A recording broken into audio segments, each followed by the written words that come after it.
0 hours, 0 minutes, and 0 seconds. You want to know what the heartbeat of a mid-sized airline looks like? It doesn't look like those smiling stewardesses with the terrifyingly perfect teeth on the billboards. It doesn't look like the shiny, polished fuselage of a Boeing 737 sitting on the tarmac like a golden calf waiting for worship.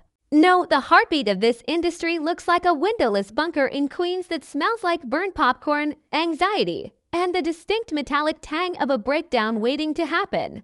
It looks like me, Nicole, staring at a wall of monitors at 4:20:29 a.m. nursing a cup of coffee that tastes like it was brewed in an ashtray, praying that the desing trucks in Minneapolis actually show up before the FAA decides to crawl up my ass with a flashlight. For 11 years, I've been the operations lead.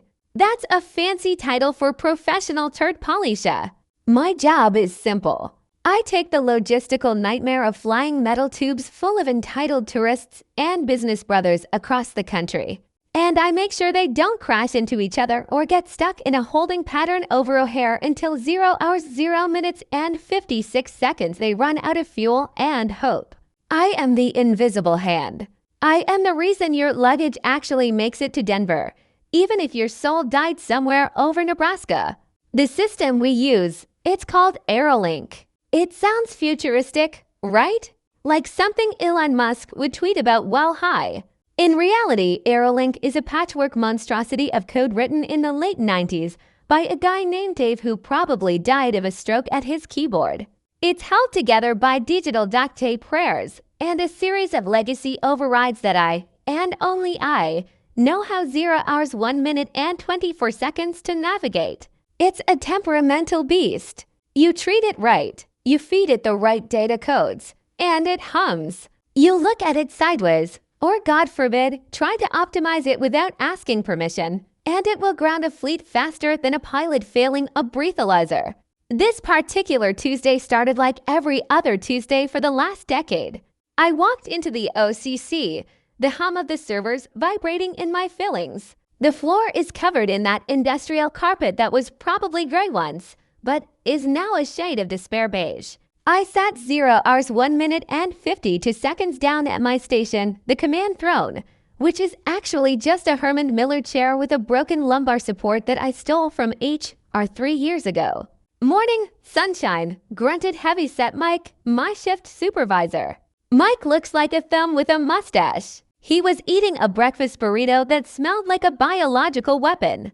Don't start with me, Mike, I said logging in. The screen flickered green. My reflection in the monitor looked back at me. Bags under my eyes big enough to check without a fee. Hair pulled back in a bun so tight at 0 hours to minutes and 20 seconds was practically a facelift. How's the eastern seaboard? Fucked, Mike mumbled, spraying crumbs. Stormfront in the Carolinas. Boston is already delaying ground crews and we've got a warning light on the routing server.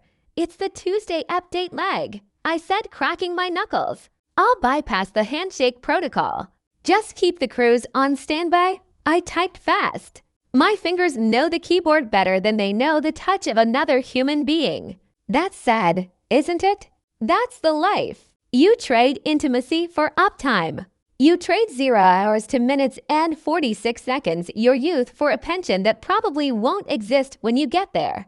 Within 10 minutes, I had rerouted 3 flights out of Charlotte, bribed a gate agent in Newark with a promise of overtime, and manually patched the server lag before the automated system could trigger a fleet-wide panic. The warning light blinked off green, beautiful, soothing green.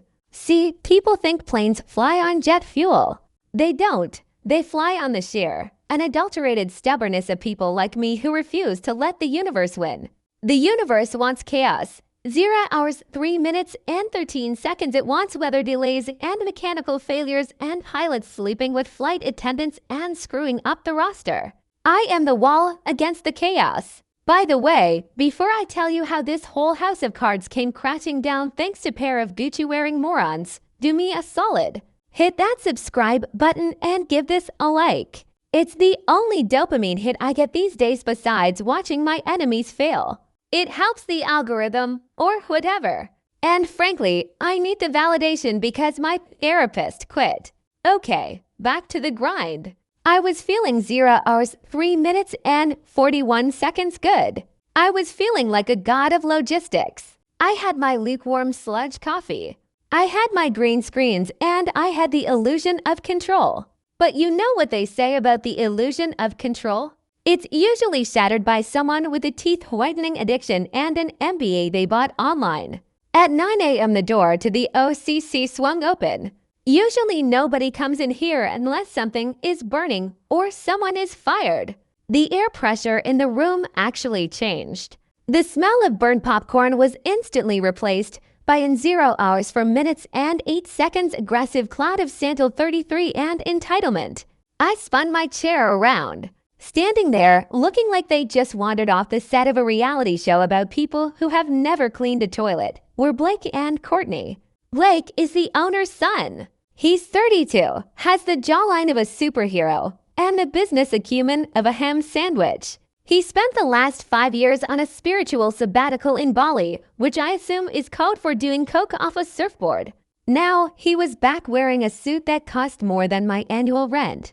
The title 0 hours 4 minutes and 36 seconds that meant nothing, Chief Strategy Officer, and clinging to his arm like a barnacle with a bloat was Courtney.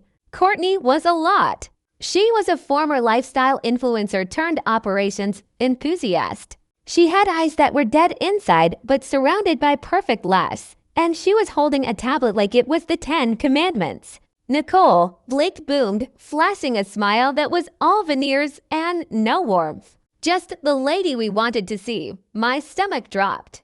It was the same feeling you get when you hear a weird grinding noise in your 0 hours 5 minutes and to seconds car's transmission miles from civilization. Blake, I said, not standing up. To what do I owe the pleasure? The coffee machine is broken if that's what you're looking for. Oh no, we're not here for coffee. Courtney chimed in. Her voice was high, airy, like she was talking to a toddler or a golden retriever. We're here to observe. Blake's dad thinks it's time we really understood the core of the business. You know, streamline things, streamline. I hate that word. Streamline is corporate speak for fire 0 hours 5 minutes and 27 seconds the people who know what they're doing and replace them with an app that doesn't work. Streamline. I repeated flatly. Well, right now I'm streamlining a 747 around a thunderstorm in Atlanta so 300 people don't die. So, observe away. Just don't touch anything. Blake laughed. It was a dry, hollow sound. Always a firecracker, Nicole. That's what Dad loves about you, the grit. But we're thinking maybe we can modernize that grit. Make it scalable. He walked over to my bank of monitors, reaching out a manicured hand 0 hours 5 minutes and 52 seconds toward the screen displaying the raw code of the Aerolink roster. Don't, I snapped. He froze. Relax, Nicole. It's just data. It's not data, Blake. It's a live artery. You touch that screen, you might accidentally cancel a fuel order in Detroit. Do you want to explain to a plane full of angry passengers why they're stuck on the tarmac smelling the lavatory for 4 hours? He pulled his hand back, but his eyes narrowed. For a second, the mask slipped. The chill bro vanished and I saw the petulant prince who's never been told no in his life. 0 hours 6 minutes and 19 seconds. We have a meeting at noon, Blake said, his voice dropping an octave. Boardroom, be there. We need to discuss the future. I'm busy keeping the present alive. Blake, it wasn't a request. Nicole. They turned and left trailing their cloud of expensive perfume. The door clicked shut. The silence that followed was heavy. Mike looked at me over his burrito. That felt ominous. Yeah, I said, turning back to my screens. The green code blurred for a second. That felt like the beginning of the end. Mike, better check 0 hours 6 minutes and 45 seconds your LinkedIn. I didn't know it then, but I was right.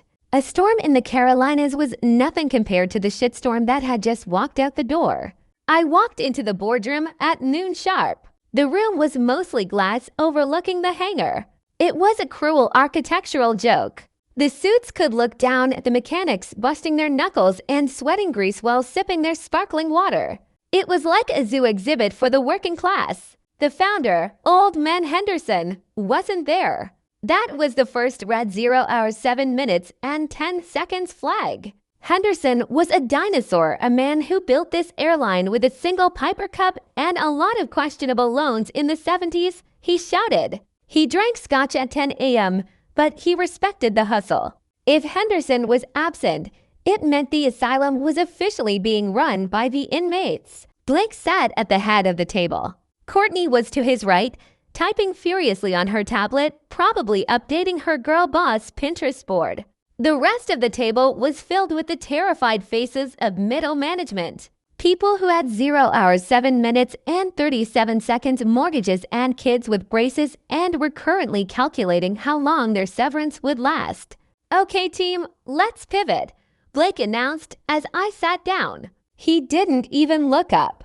We've been analyzing the metrics with Courtney's new insights. Courtney's insights? I almost choked on my own spit. Courtney's last job was marketing a detox tea that made people underscore their pants in public. Now she was analyzing aviation logistics. So Courtney started standing up and dimming the lights. A PowerPoint projected onto the wall. The first slide 0 hours 8 minutes and 5 seconds just said vibe shift in neon pink font. I wish I was joking. I really do. We feel that the airline is too reactive, Courtney said, gesturing vaguely.